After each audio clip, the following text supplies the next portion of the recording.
Encore une fois, invité par Mathieu, alias DJs on the Road sur les réseaux, je pars en road trip à l'arrache. Rien n'est prévu, même pas le lieu du bivouac pour le soir. Non, on a une zone dans laquelle aller jouer, on sait qu'on va faire du chemin et de la route, et on sait qu'on va forcément passer un excellent moment entre copains. Le but de ce road trip, c'est d'abord de rejoindre Théophile, aka MTI Mototrip sur Instagram, et de pouvoir profiter d'une bonne balade entre F800 GSistes.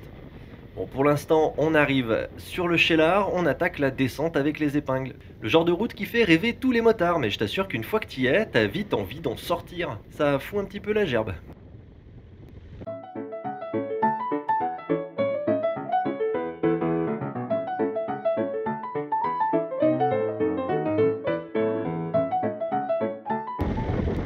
Oh la gerbe.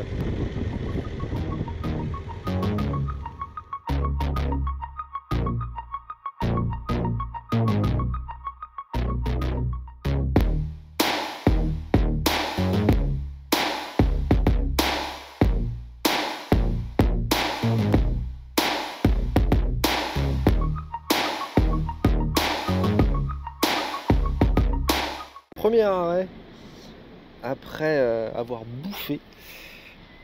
Là les gars sont partis acheter de quoi bouffer pour ce soir au bivouac. Un œil sur les motos. Tac. Petite douleur dans le dos, ça me bloque. Un genre de torticolis, ça me défonce. Bref, ça me tire. C'est pas évident, c'est chiant. Donc déjà que je suis lent et que je suis une burne dans les chemins, ça va être pire. Mais ça, ils ne le savent pas encore. Allez, à tout à l'heure.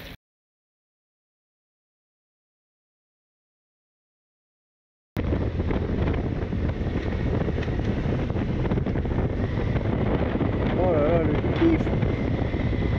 Ah, c'est beau ça.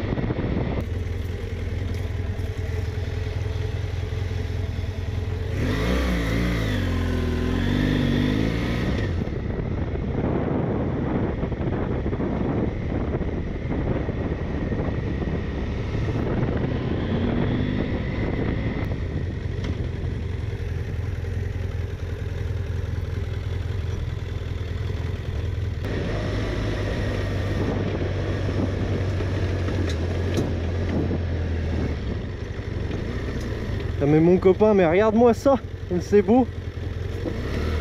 Magnifique ça. Ça c'est très très beau ça. Laisse-moi mettre mes lunettes. Oh. Bordel de merde, allez let's go.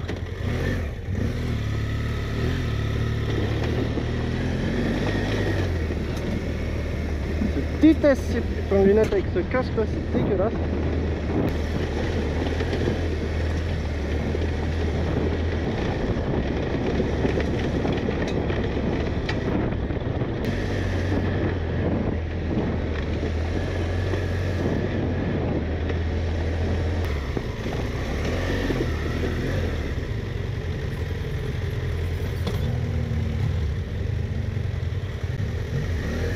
C'est beau là.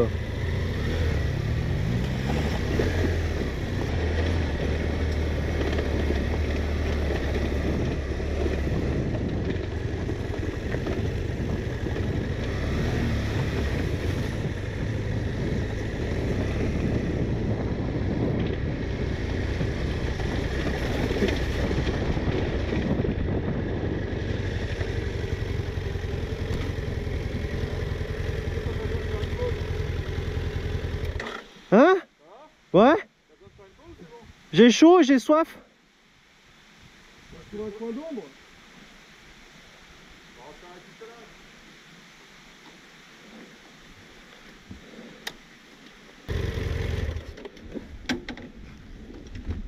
Oh. Ah. Oh.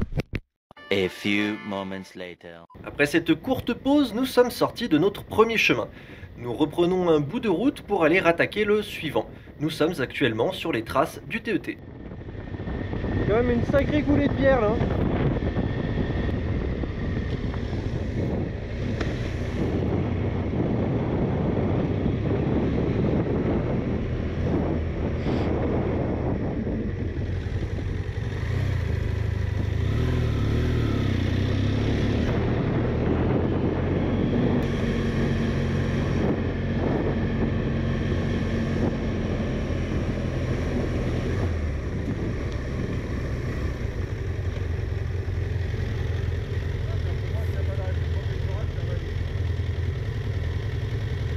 Attends, faut que je te parle du panneau qui est dans le fond. On est bien sur la trace du TET et au marqueur c'est marqué TET autorisé dessus. Mais...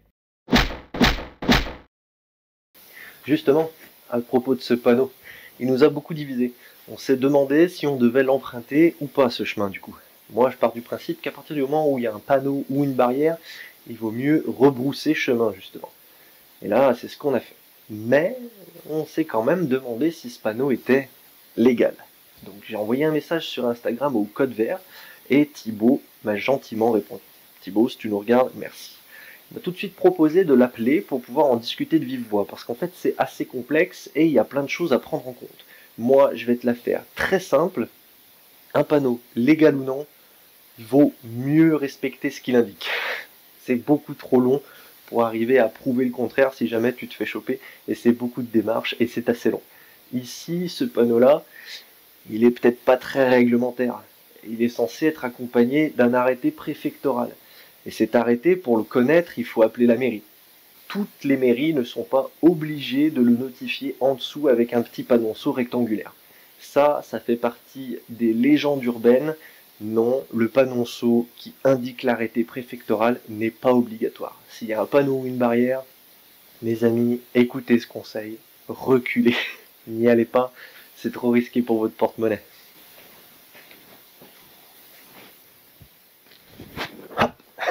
Une dernière chose, si tu ne sais pas ce que c'est que le code vert, code Ever, comme certains disent, je t'invite à aller te renseigner. En gros, c'est un organisme qui défend les usagers des chemins, les pratiquants de loisirs verts. Ils sont hyper sympas, ils répondront à toutes tes questions. C'est une organisation qui ne touche pas d'aide de l'État. Elle est subventionnée exclusivement par ceux qui décident d'y adhérer. Donc, c'est une très bonne action de le faire, non hein? Sans déconner. Et puis là, je viens de te donner une très bonne info. Je suis sûr que t'étais pas au courant. Il y en a plein d'autres, des infos hyper intéressantes. Et ouais, faudrait qu'on s'inscrive tous, non? Attends, je suis inscrit, moi? Non, je crois pas. Bon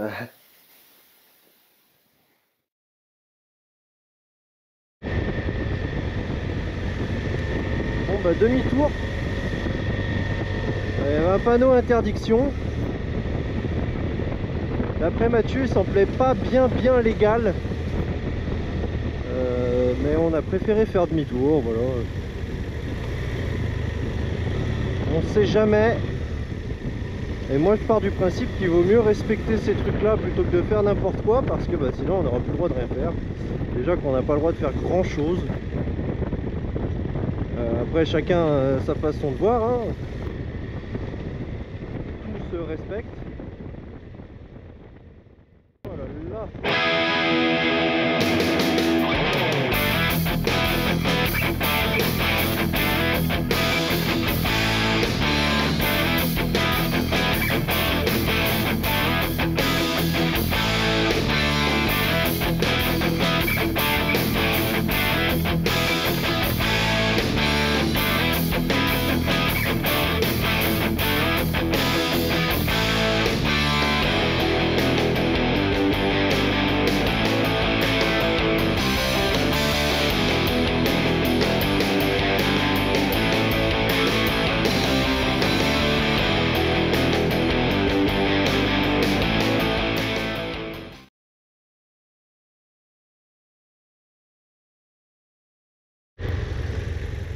Vas-y. On est à ça de trouver notre lieu de bivouac. Un petit arrêt dans un village pour que je refasse le plein d'eau, parce que comme un gros débile, je suis parti avec seulement 70 centilitres, c'est pas comme si on partait camper dans la nature. On trouve un petit coin sympa sur une carte, et on entame la route pour le rejoindre. Un petit chemin d'herbe sympa nous conduit vers une petite route chemin gravillonnée. Quand je dis route chemin, c'est que le goudron est pourri et que par endroits c'est carrément un chemin de terre. Mais ce qui est bien avec ces routes de chèvres, c'est qu'on découvre souvent des paysages magnifiques. Là on se dirige en direction du mât de truc, voilà, ça s'écrit exactement comme ça se dit, et on va avoir droit à un joli petit cadeau.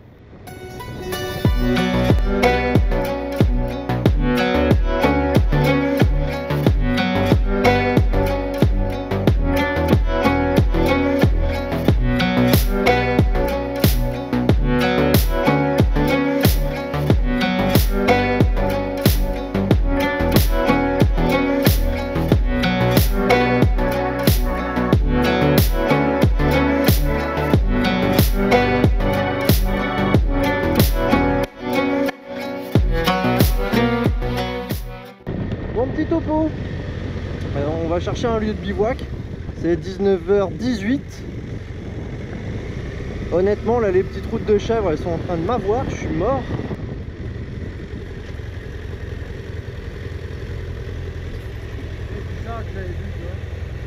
Ah merde. Ah ouais, facilement c'est tout parqué là.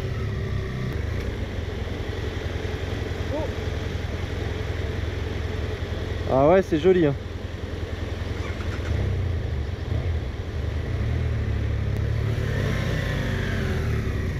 Très très beau. C'est compliqué là hein. Il y a un doute hein. Faut qu'on sorte d'ici quoi. Bah, après on peut aller voir le château quand on est là mais Bon. pas convaincu moi. Non ouais.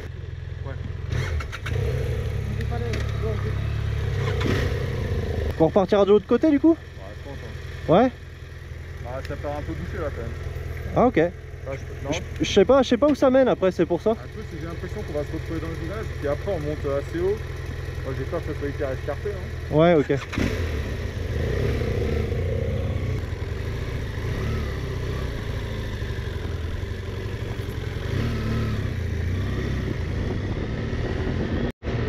Bon on est descendu dans une jolie petite vallée. C'est tapé une belle route de chèvre pleine de caillasses mais ça donne rien donc on va ressortir de cette vallée. Et bah, du coup on continue notre road trip. Et c'est ça qui est cool. On a fini par trouver notre lieu de bivouac. On aura passé un super week-end et une super soirée. Encore merci les gars. Allez c'était El Pape, je te dis à la prochaine. Bisous, ciao. 29 and I find myself wondering what did happen to the last 10. I ran away with my life, fast forward, never turn back again. It's kind of funny that the more we pass time, the more we need to set them rewind. And 19 was the year I had to leave you, but now I'm seeing all the signs. Is this really happening? I can't believe it's true. I'm just as surprised as you. Is this really happening? I can't be too sure, but one day I'll be yours again.